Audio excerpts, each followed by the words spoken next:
Hello there guys, how are you all doing? Welcome to the SC2Improve Summer League catch-up, where we bring you up to date with all of the action that's been going on in Season 1 of the SC2Improve Summer League.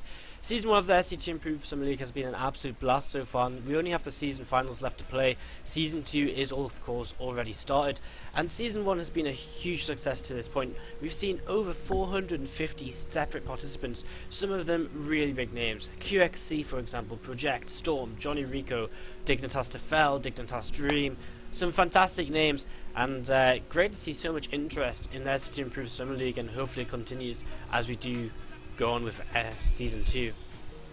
So let's have a look at what exactly has been going on in the qualifiers to start things off. In qualifier number 1 on the 19th of May, Storm came out above everyone to take the whole tournament. 2-0 in Dignitas Dream in the finals. His ZVP just looking so solid throughout the whole of the tournament, going 2-0 from the round of 8 on, didn't drop a map all day, and just came out with some fantastic performances overall. And I mean, he showed us why at DreamHack this weekend. He 2-0 Todd as well. So this guy's ZVP is really good, and you know, I'm really excited to see him in the round of 16 of the Summer League, see if he can maybe cause any further upsets and so on. The other news in qualifier number 1 was we had Panda Tank playing, but he did get knocked out by Dignitas Dream, and Dignitas Dream, of course, getting knocked out by Storm in the finals. Unfortunately, neither of those players decided to play on any further in future qualifiers, and you know, maybe we'll see them come back in Season 2. The other big name is Jacko, making it through to the semi-finals, taking down Adonis, the Winter League champion.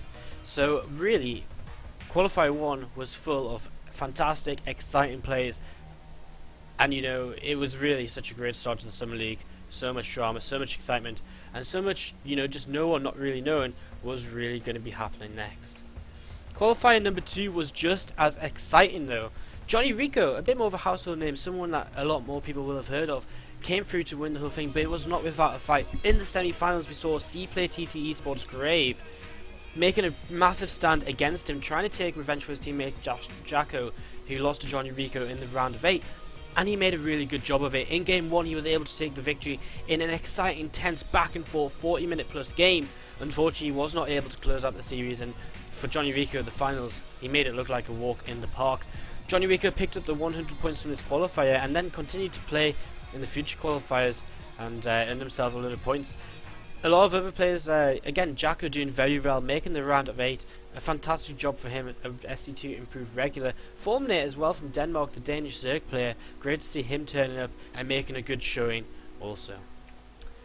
If we have a look at qualifier number 3, we saw QXC coming into the tournament. He tried to play in qualifier 2, but he got knocked down by Johnny Rico in the bracket of death. It really was the bracket of death. There was a lot of top players met each other very early on in the tournament due to misfunction in the seedings. QXC came back to qualifier 3 and he won the whole thing, taking home the 100 points, more or less guaranteeing himself a place in them season finals. He took down CPU 2-0, CPU who made a fantastic run and had been playing in the previous qualifiers as well. This was his best performance to date, of course, taking second place. Unfortunately, he was not able to follow up and he did not make the season finals of Season 1. Again, Jacko there in the top 8, a consistent performer. Cube making a name for himself too here, falling down 1-2 in the semi-finals to QXC. As we head on into the qualifier 4 update, we saw No Name literally come out of nowhere and beat Roxkis Jagon in the finals 2-0. This guy, he was really good, but no one expected him to make it into the season finals, because what were the chances? This guy, he had to win, and he had to rely on so many other people falling out early on, and he did just that. Very fortunately for Jagon, he just made the finals, and he just managed to squeeze himself into the season finals by placing top 4 on seasonal points. We'll be looking at them points in just a moment, of course. Again, in the top 8, we can see Cube also making a good run, and other well-known names, Masan falling down to 0-2 in the semi-finals. He is from Quantic Gaming, and hopefully he'll make a return in Season 2 as well as Cube, who will hopefully be able to continue building on his points in the overall point section, as well as starting afresh with a new slate on the seasonal points. So who made it to the season finals? Well, it was actually No Name and Project, aka Roxkis Jagon, who made it through most clearly. 110 points each, and they made it through as seeds 1 and 2, when QXC, Johnny Rico and Jacko were actually tied at 105 points. QXC, Johnny Rico and Jacko all played tiebreakers, and unfortunately Jacko lost 0-2 to both of these players. QXC took down Johnny Rico 2-1, and so he took the 3rd place seeding and Johnny Rico the 4th place seeding.